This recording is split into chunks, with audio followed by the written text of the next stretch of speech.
Olá, boa noite. Começa agora o Jornal da Justiça desta terça-feira, 8 de novembro.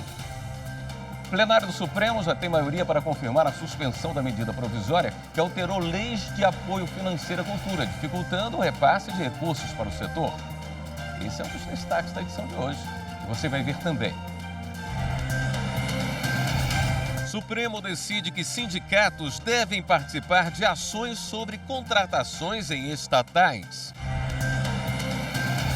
Conselho Nacional de Justiça define parâmetros para magistrados voltarem ao trabalho presencial. E ainda, Tribunal de Justiça de Minas Gerais celebra resultados do projeto Virtualizar 5.0, que garante mais agilidade na digitalização de processos.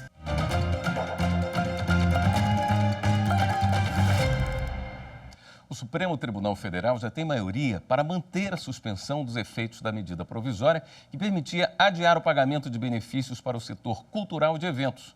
Sobre esse assunto nós vamos falar ao vivo com a repórter Viviane Novaes.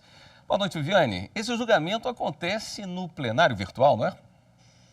Sim, William. Boa noite para você e para todos. Olha, até o momento, 9 dos 11 ministros da Corte votaram contra a medida provisória. Essa MP adiava os pagamentos previstos em 3 leis editadas durante a pandemia de coronavírus para ajudar o setor de cultura e eventos. O partido Rede Sustentabilidade entrou com ação aqui no Supremo, questionando a validade da medida provisória. Para a relatora do caso, ministra Carmen Lúcia, a MP é a princípio inconstitucional. Ela disse que o Legislativo editou normas para atender urgências do setor cultural e o chefe do Executivo retirou o fator de emergência. Bem, o julgamento no plenário virtual tem prazo para terminar até o fim desta terça-feira, da noite desta terça-feira, viu, William? Obrigado pelas informações, Viviane. A segunda turma do STF anulou a aposentadoria compulsória de magistrados supostamente envolvidos em desvio de verbas públicas. O caso concreto é referente a um grupo de magistrados de Mato Grosso. Eles foram punidos em 2012 com aposentadoria compulsória pelo Conselho Nacional de Justiça em razão de suposto envolvimento em esquema de desvio de verbas públicas para socorrer a loja maçônica Grande Oriente do Estado. Os magistrados recorreram ao Supremo. Na época, o então ministro Celso de Mello, relator do caso, chegou a conceder liminares para que os juízes retornassem aos seus cargos. Mas no julgamento do plenário, Celso de Mello reajustou seu posicionamento, reconhecendo a competência originária do CNJ para investigar e punir magistrados. Os magistrados recorreram da decisão do plenário, alegando que havia fatos novos, como o arquivamento de inquérito pelo Ministério Público de Mato Grosso, sentença absolutória em ação penal e acórdão confirmando a absolvição. Os agravos regimentais foram levados para análise da segunda turma do STF.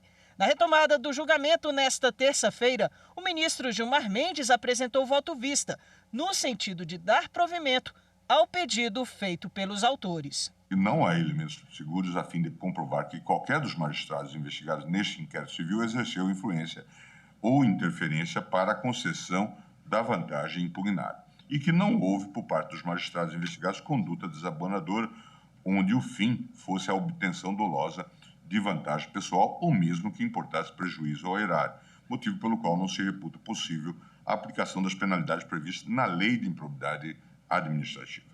A segunda turma, por maioria, decidiu dar provimento aos recursos e, assim, assegurar o direito dos autores de serem reintegrados aos cargos.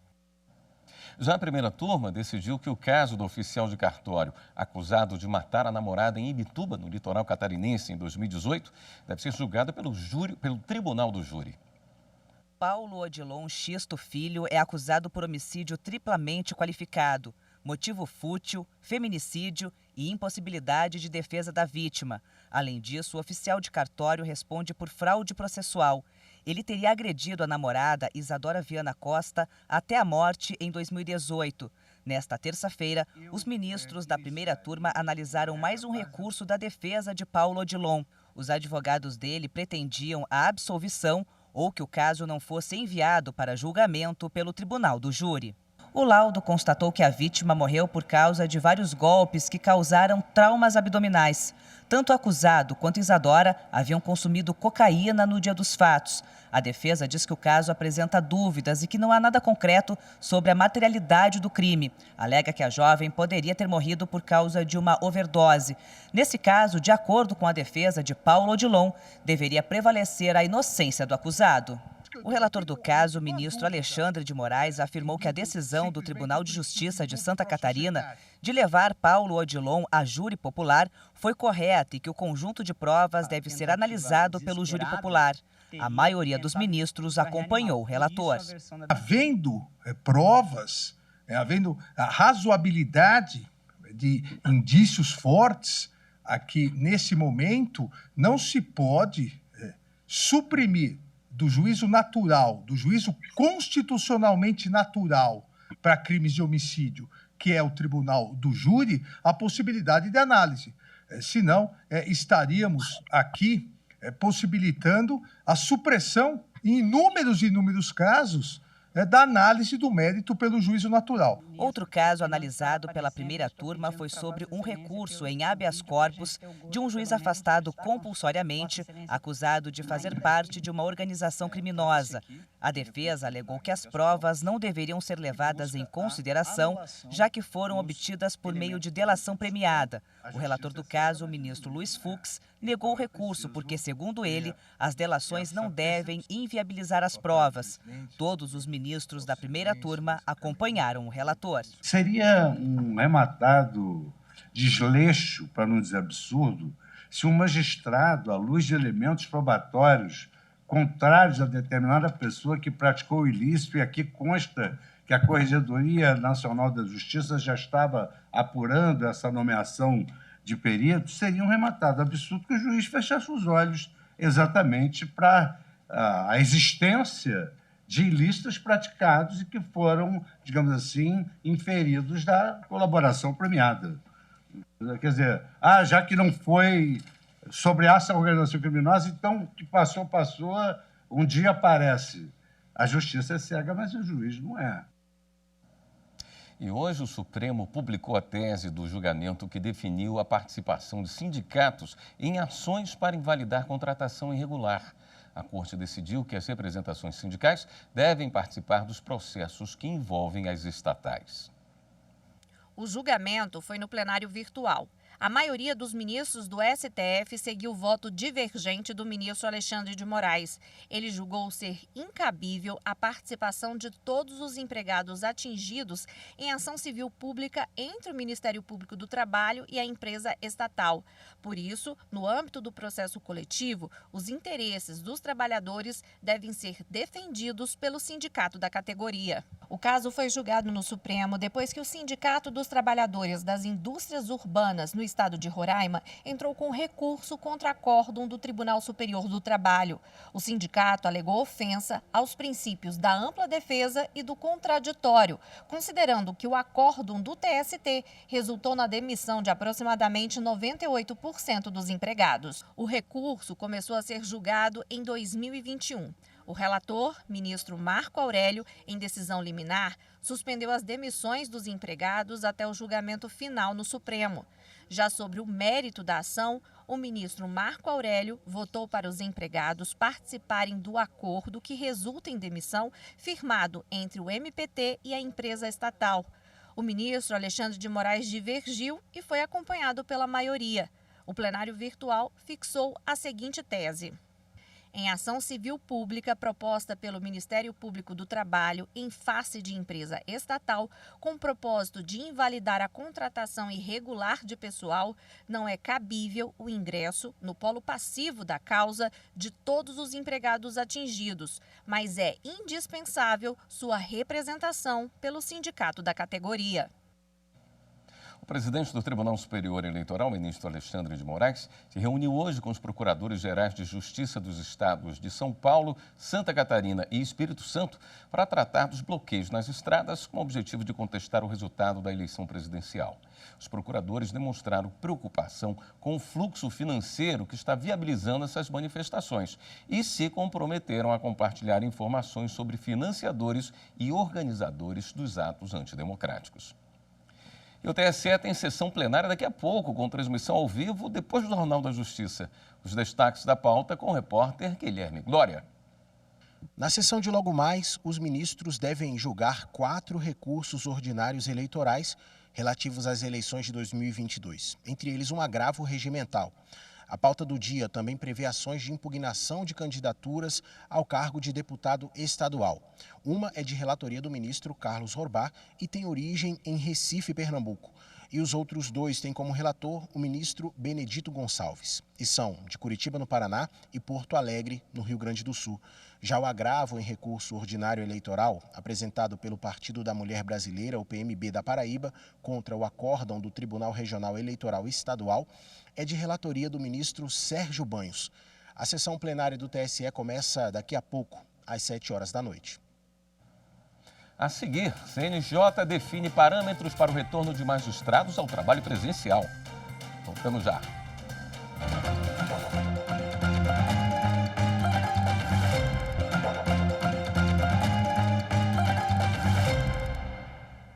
O plenário do Conselho Nacional de Justiça decidiu pela volta ao trabalho presencial de magistrados.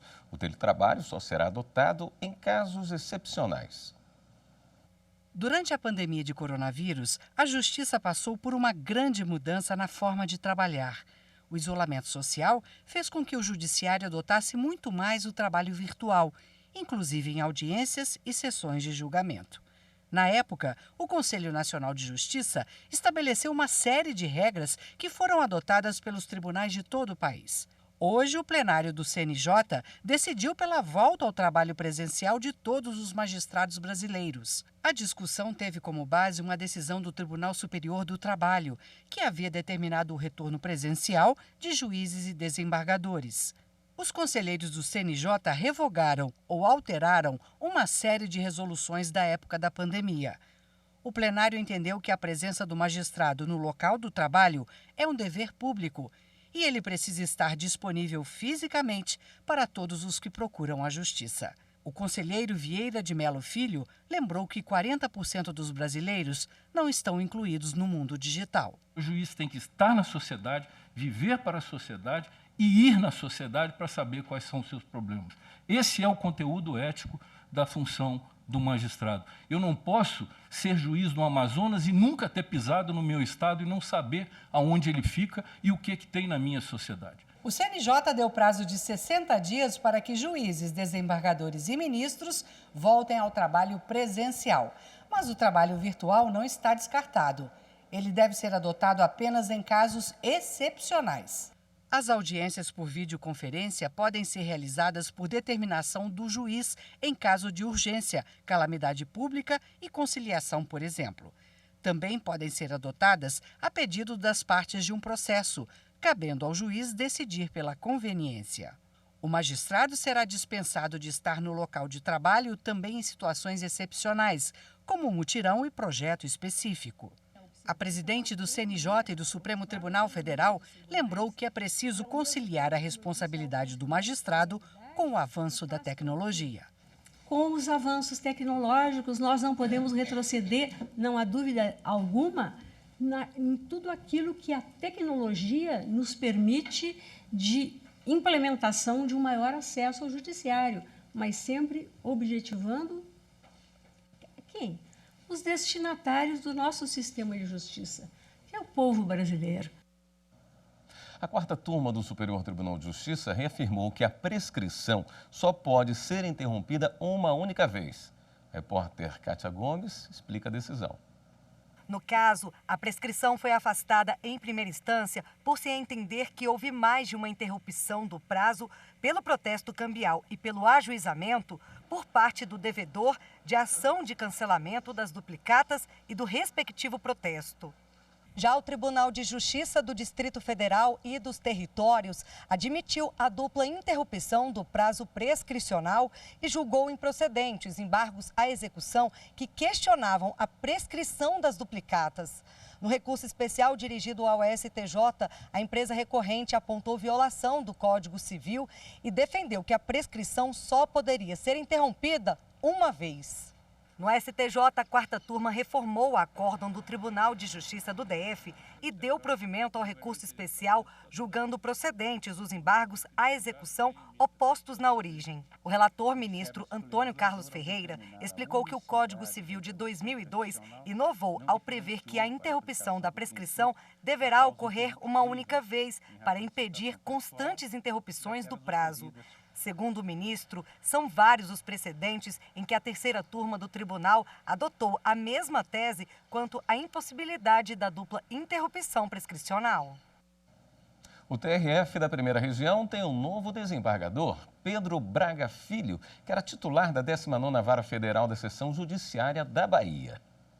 O magistrado Pedro Braga Filho foi promovido pelo critério de antiguidade na vaga aberta com a remoção da desembargadora federal Mônica Cifuentes para o TRF6. Natural de Salvador, na Bahia, Pedro Braga Filho graduou-se em Direito pela Universidade Federal do Estado em 1978 e ingressou na Justiça Federal em 1992, na Seção Judiciária do Piauí. Em seguida, passou a compor o quadro de juízes federais da Seção Judiciária da Bahia. O novo desembargador falou dos desafios na função e como pretende colaborar para o tratamento mais célere dos processos de direito previdenciário, uma das temáticas que vai analisar como integrante da segunda turma e da primeira sessão do TRF1. O desafio é muito grande. O nosso tribunal é o maior tribunal com território, em abrangência territorial no Brasil. São 12 estados e mais o Distrito Federal. E, atualmente, verifiquei hoje no site do tribunal, estamos com mais de 464 mil processos para julgamento. A minha expectativa é poder contribuir muito para a redução desse acervo, agilizando o julgamento dos processos em benefício de todo o povo brasileiro. E essa área previdenciária é essencialmente importante para o povo mais carente, para o cidadão, né? Hipossuficiente, então que precisa, receber esses benefícios para a sua própria sobrevivência.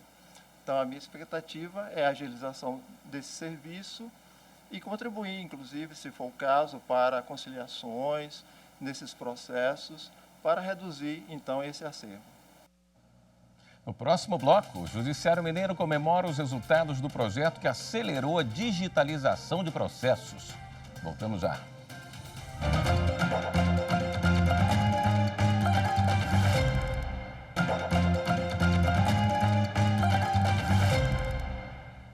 A 17ª Semana Nacional da Conciliação mobiliza o Poder Judiciário em todo o Brasil.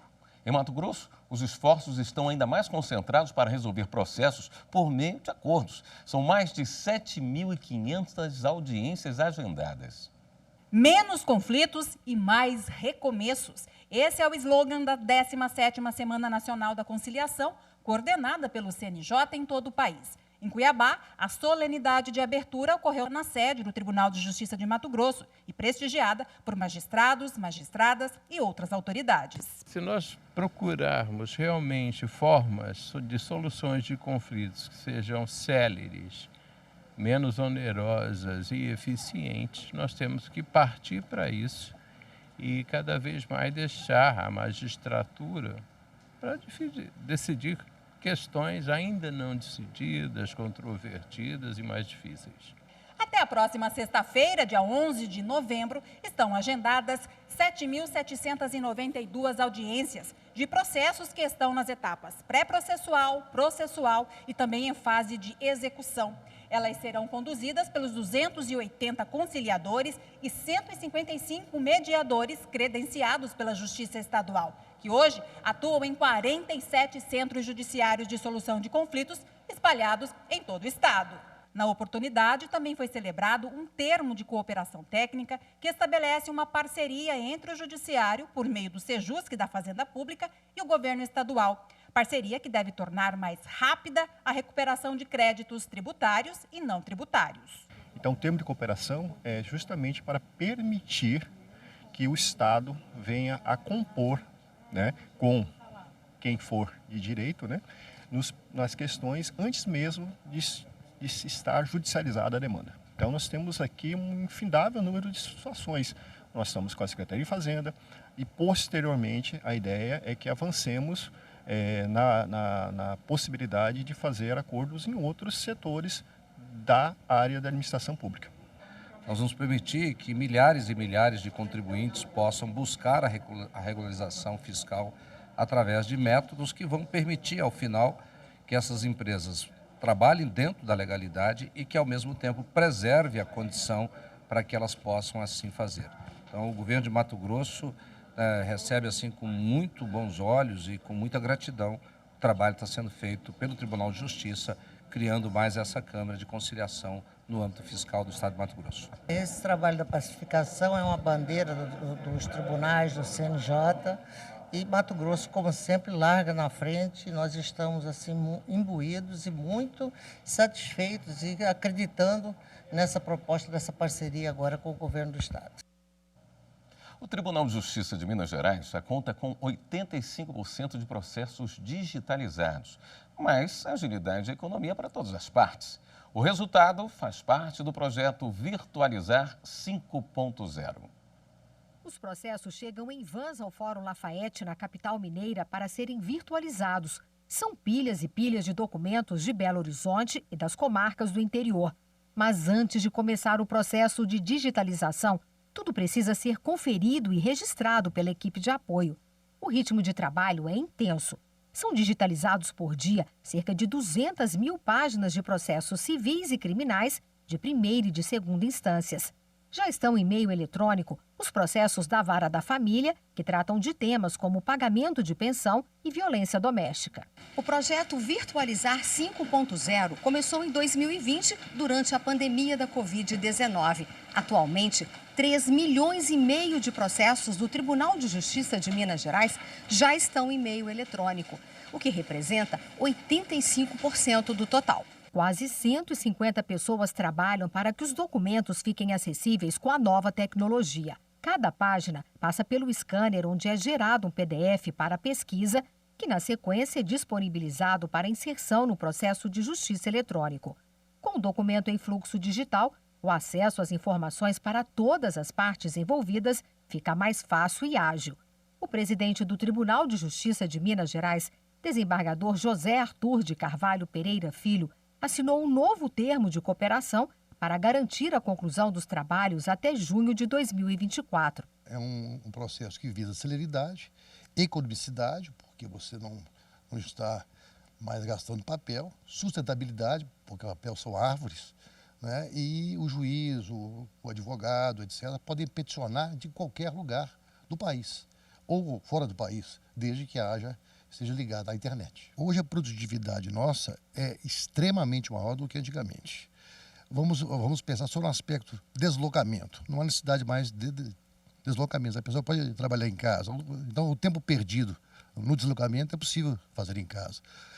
Nós tivemos um incremento, se não me engano, de 40% ou 50% a mais na nossa produtividade em razão do uso da tecnologia. O superintendente administrativo adjunto do Tribunal de Justiça de Minas Gerais, desembargador Geraldo Augusto de Almeida, destaca a segurança da virtualização no armazenamento dos processos. Tivemos, ao correr de anos, fóruns incendiados, tivemos enchentes e, com isso, se perdiam documentos, processos. Então, a primeira eficiência do processo virtualizado é a segurança, na guarda de toda a documentação, de todas as provas, de todos os documentos que formam cada um dos processos. Mais processos em meio eletrônico, menos movimento nos fóruns, principalmente de advogados. Os servidores que trabalhavam na encadernação e para numerar processos agora podem atuar em outras atividades.